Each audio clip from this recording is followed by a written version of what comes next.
오늘은 복음에 동참하는 삶이라는 제목으로 말씀 잠시 나누도록 하겠습니다. 우리가 복음에 동참하는 삶을 살아가기 위해서는 가장 먼저 복음의 개념을 분명히 해야 하는 것 같습니다. 그런데 문제는 우리가 복음이 무엇인지 잘 설명하기가 생각보다는 쉽지 않다는 것입니다. 누군가 나에게 복음이 뭐야? 이렇게 물어보면 여러분들은 어떻게 대답하시겠습니까? 팀켈러 목사님이 센터처치라는 책에서 복음이 무엇인가 라는 질문에 대한 대답은 생각보다 훨씬 복잡하다고 이야기하면서 이제 복음을 세 가지로 정리해 놓았습니다. 첫 번째로 복음은 좋은 충고가 아니라 기쁜 소식이다 이렇게 이야기했고, 두 번째로는 복음은 우리가 구원받았다는 것을 선포하는 기쁜 소식이다. 그리고 세 번째는 복음은 하나님과 우리 관계를 바로잡기 위해 예수 그리스도가 무엇을 이루셨는가에 대한 소식이다. 이렇게 세 가지로 복음을 정리해 놓았습니다. 즉, 복음은 우리가 구원받았다는 좋은 소식이고 기쁜 소식입니다. 그런데 중요한 것은 그 기쁜 소식의 핵심에 하나님과 인간 사이의 관계를 바로잡기 위해서 예수 그리스도가 무엇을 행하셨는가라는 것에 대한 소식이라는 것입니다. 그리고 팀켈러 목사님이 이렇게 복음을 세 가지로 정리하고 또 책에서 이런 이야기를 합니다. 복음은 우리가 행하는 무엇이 아니라 우리를 위해서 행해진 무엇이다. 결국 복음의 핵심에 우리의 공로나 우리의 믿음이 있는 것이 아니라 복음의 핵심에는 예수님의 사역이 있다라는 것을 팀켈러 목사님이 이야기하는 것 같습니다. 하나님과의 관계를 개선하기 위해서 우리가 할 수 있는 일이 있다라고 생각할 수도 있지만 할 수 있는 일이 없습니다. 우리는 오직 은혜, 오직 믿음으로 하나님과의 관계가 개선되고 구원을 얻게 되는 것입니다.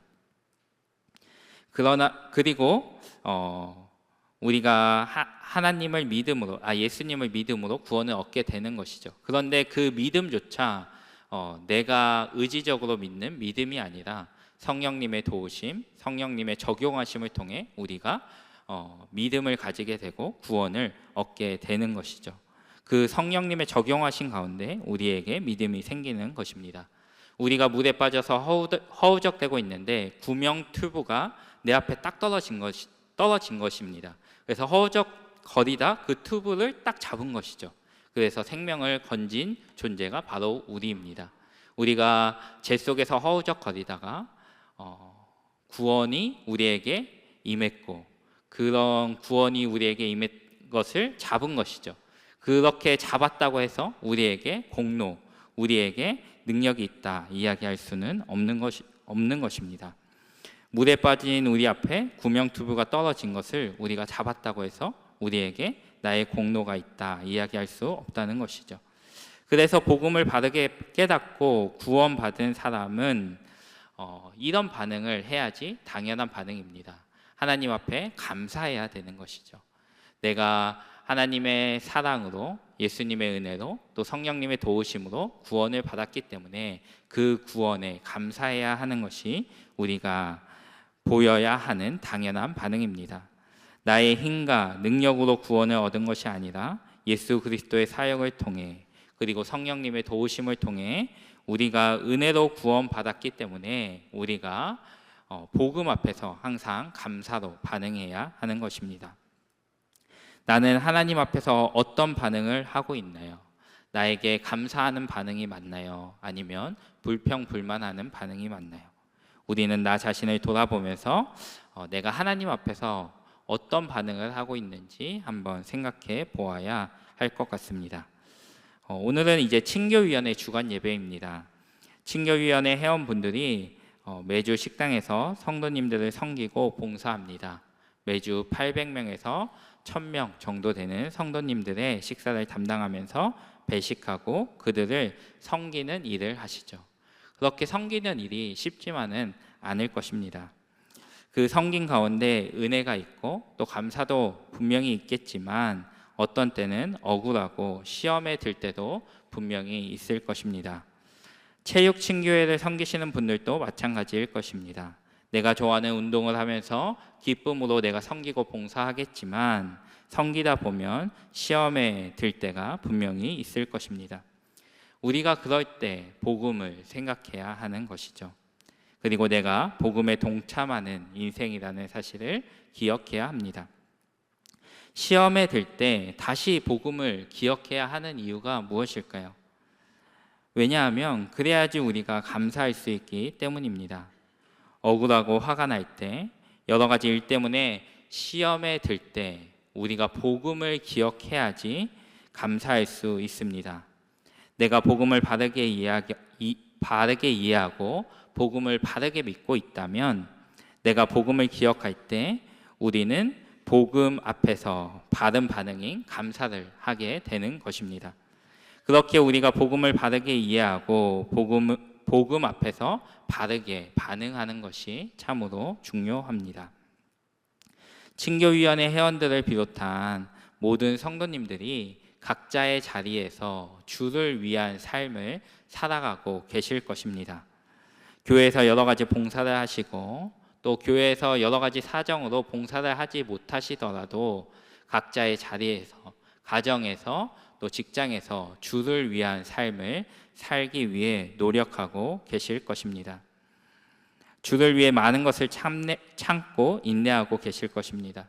그리고 주를 위해 내가 먼저 섬기고 또 먼저 사랑하기 위해 노력하는 삶을 우리 모두가 아마 살아가고 있을 것입니다. 그런데 우리가 분명히 기억해야 하는 것은 이렇게 주를 위해 섬기는 우리의 헌신이, 우리의 봉사가 나의 공로가 되지 말아야 한다는 것입니다. 아마 이 자리에 의도적으로 나의 유익과 나의 명예를 위해 봉사하고 헌신하고 또 주를 위해 산다고 이야기하는 분은 없으실 것이라 생각됩니다. 그런데 우리가 주를 섬기다 보면 나도 모르게 나의 섬김이 나의 공로로 이어질 때가 참 많은 것 같습니다. 누군가 나의 섬김을 알아주지 못하면 섭섭하기도 하고 시험에 들기도 합니다. 그 누구나 이런 생각과 이런 반응을 할 수 있는 것이죠. 저도 그런 반응을 할 때가 분명히 많은 것 같고 있는 것 같습니다. 그런데 우리가 이런 반응을 한다는 것은 그 중심에 공로가 있기 때문에 우리가 이렇게 반응한다는 것을 기억해야 합니다. 내가 이렇게 섬기고 헌신했기에 내가 이렇게 대우받는 것이 잘못된 것이라는 그런 마음이 우리 가운데, 우리 중심에 있는 것이죠. 그래서 우리에게 중요한 것은 복음에 대한 반응입니다.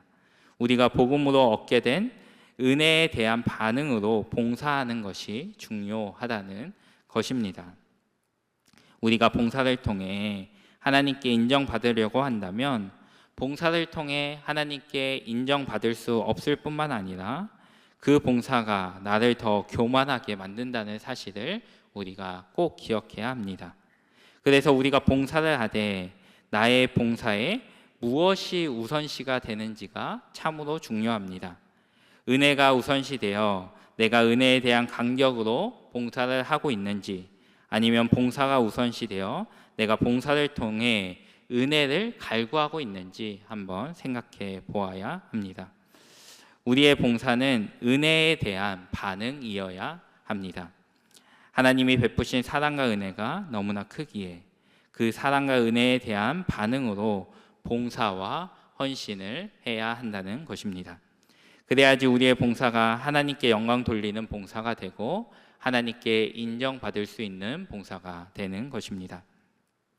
다시 한번 정리해서 말씀드리면 하나님의 사랑, 예수님의 은혜, 성령님의 도우심에 대한 간격에서 봉사와 헌신이라는 반응이 나와야 한다는 것입니다. 더 간단히 정리하면 은혜의 반응으로 행함이 나타나야 한다는 것입니다. 그런데 우리가 이것을 거꾸로 생각할 때가 있다는 것이죠. 행함으로 은혜를 얻으려고 하고 행함으로 하나님께 칭찬을 받으려고 한다는 것입니다. 그러나 앞서서 이야기한 것처럼 이런 착각은 모든 것을 망가뜨리게 됩니다. 행함으로는 은혜를 얻을 수 없습니다. 행함으로는 은혜를 절대로 찾을 수 없습니다. 행함으로 얻게 되는 것은 나의 공로입니다.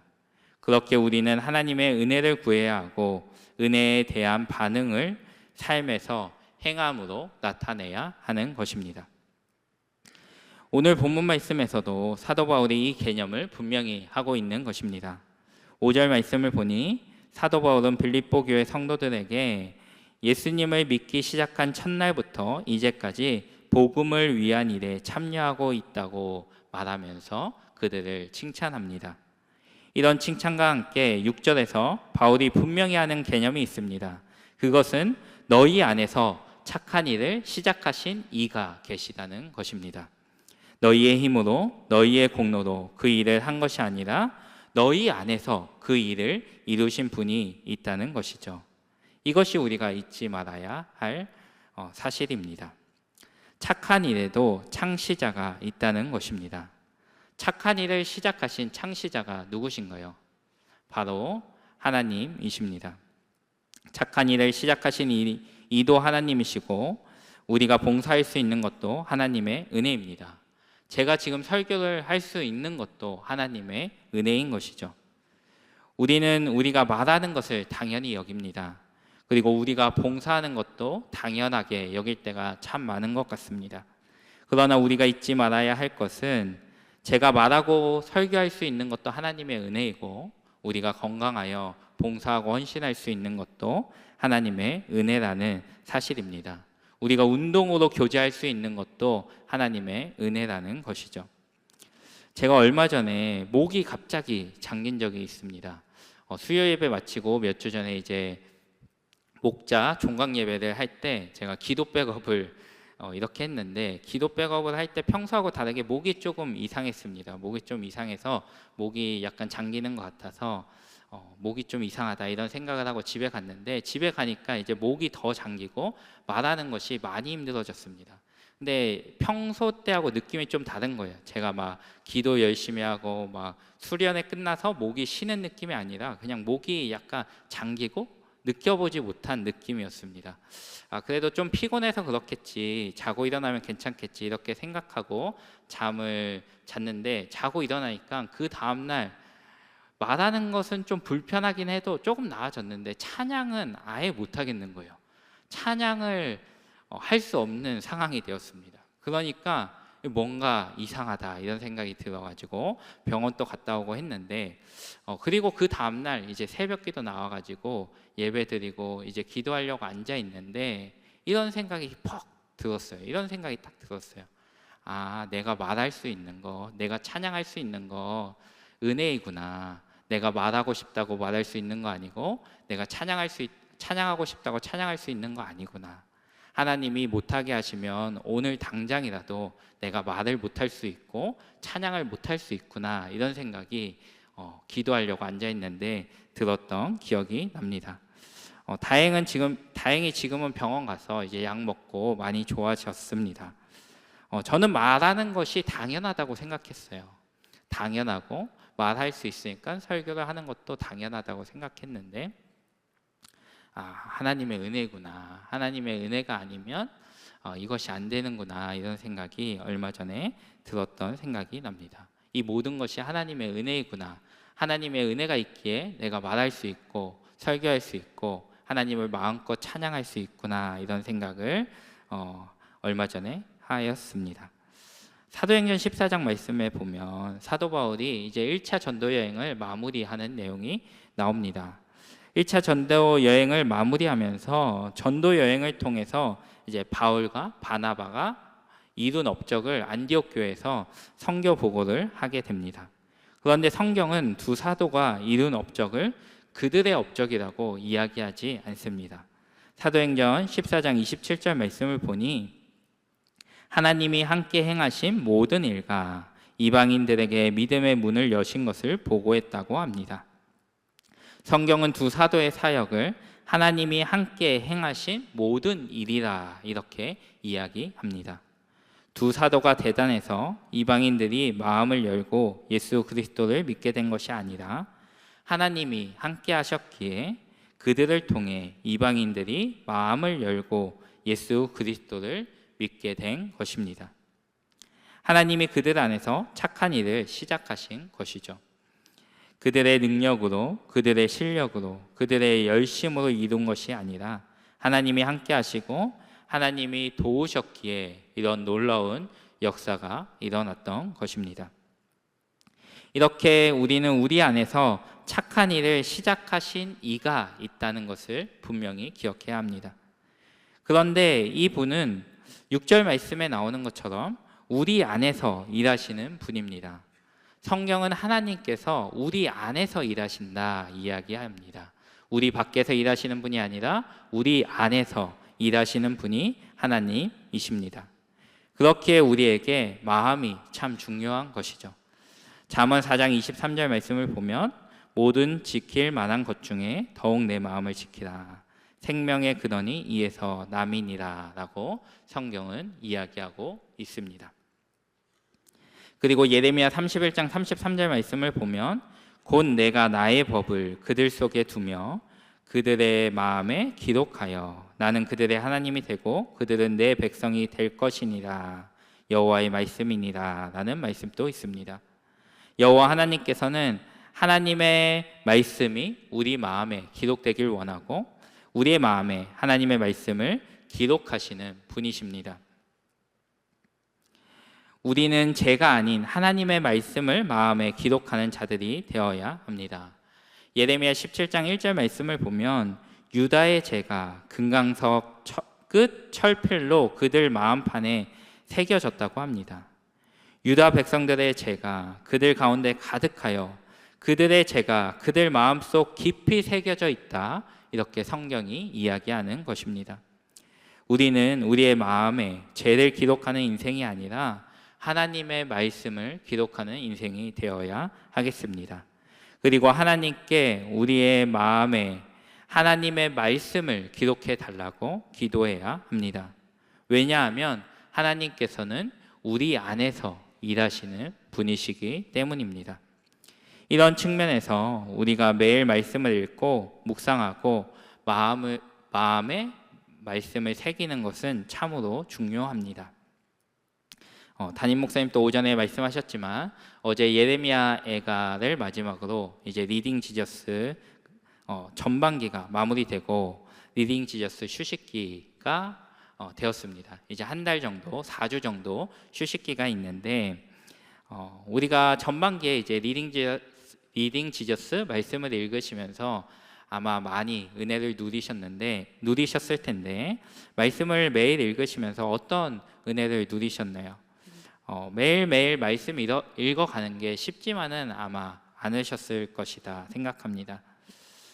여호와 하나님께서 우리 안에서 착한 일을 시작하시는데 우리가 말씀 읽기가 쉽지 않아도 매일매일 말씀을 읽어야 하는 이유가 여기 있는 것이죠. 말씀 읽는 것은 쉽지 않지만 그렇게 매일매일 말씀을 읽어갈 때 하나님이 우리 안에서 일하시기 때문입니다. 우리 마음에 하나님의 말씀이 기록되어 있어야지 하나님이 우리 안에서 일하실 수 있는 것입니다. 그래서 우리가 매일매일 리딩 지저스를 해나가는 것이 중요하고 이제 휴식기에 접어들었지만 담임 목사님 말씀하신 것처럼 우리가 휴식기에 쉬지 마시고 내가 은혜 받았던 말씀 또 깊이 묵상하고 싶었는데 이렇게 매일매일 읽어야 되니까 깊이 읽지 못했던 말씀이 있다면 휴식기에 좀 더 말씀을 깊이 묵상하시고 읽어가시면 좋겠다라는 생각을 해보게 됩니다. 그리고 좀 밀린 게 있으신 분들은 그 밀린 말씀을 이 휴식기 동안 읽으시면서 이제 하반기 때 또 에스겔 말씀부터 우리 온 성도들이 함께 읽어가면 좋겠다라는 생각을 해보게 됩니다. 또 우리 주위에 이렇게 약간 중단하신 분들이 있다면 리딩 지저스 하다가 중단하신 분들이 있다면 겉면에서 휴식기 때 같이 읽고 또 하반기 때 같이 읽자 이렇게 우리가 서로를 건면하면 좋겠다라는 생각을 해보게 됩니다. 리딩 지저스를 우리가 매일 해야 하는 이유가 아까 방금 말씀드렸지만 하나님이 우리 안에서 착한 일을 시작하시기 때문입니다. 우리가 이 사실을 기억하면서 매일매일 말씀으로 마음을 새롭게 하고 말씀을 마음에 채우며 말씀을 마음에 기록할 수 있는 성도님들이 될 수 있기를 축복합니다. 그렇다면 우리가 마지막으로 생각해 볼 것은 우리가 언제까지 이 일을 해야 할까요? 성경에서 6절 말씀에 나오는 것처럼 그리스도 예수의 날까지 우리가 이 일을 감당해야 합니다. 6절 말씀을 보면 우리 안에서 착한 일을 시작하신 이가 그리스도 예수의 날까지 이루실 줄을 확신한다. 이렇게 이야기합니다. 착한 일을 시작하신 이가 끝까지 우리를 도우신다라고 성경이 이야기하는 것입니다. 고린도전서 10장 13절 말씀을 보면 이런 말씀이 있습니다.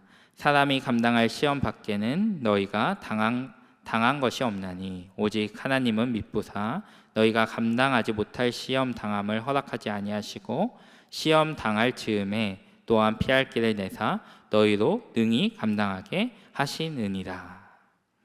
하나님은 우리가 감당할 시험만 주시는 분이십니다. 우리는 우리 안에서 착한 일을 시작하시는 일을 기억하면서 하루하루 묵묵히 나아갈 때 하나님이 우리를 도우시고 하루하루 살아갈 힘을 우리에게 제공해 주실 것입니다. 감당할 능력을 주실 것이고 또 우리 마음에 감사하는 마음을 허락해 주실 것입니다. 또한 너무 힘들어서 시험이 들려고 하면 시험 당할 즈음에 또한 피할 길도 허락해 주실 줄 믿습니다. 우리의 역할은 이런 하나님을 믿고 하루하루 성실하게 살아가는 것입니다.